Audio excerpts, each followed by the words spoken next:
So, wir haben hier ein Camper Unit. Das ist ein Touchscreen Display. Das ist verantwortlich für diverse Sachen, für die Standheizung.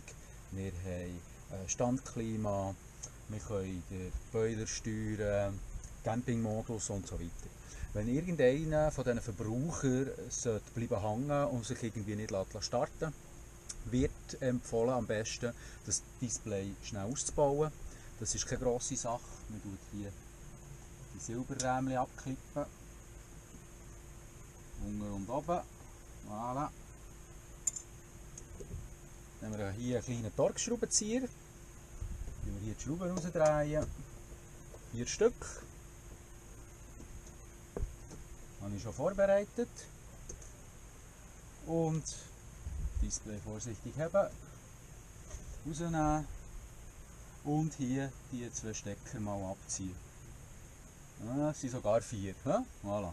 Die mal abziehen. Und dann schauen wir, wenn wir es neu anhängen, was er wieder erkennt. Und dann sollte das eigentlich alles wieder funktionieren.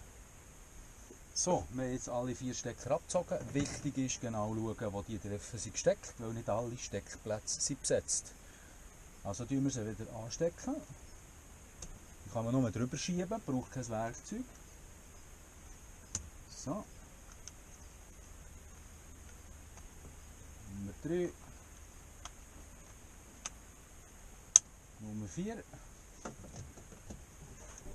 Das Gerät fährt neu auf. Das volle Zeichen erscheint im Display. Und voilà. Alles geht wieder bestens. Super!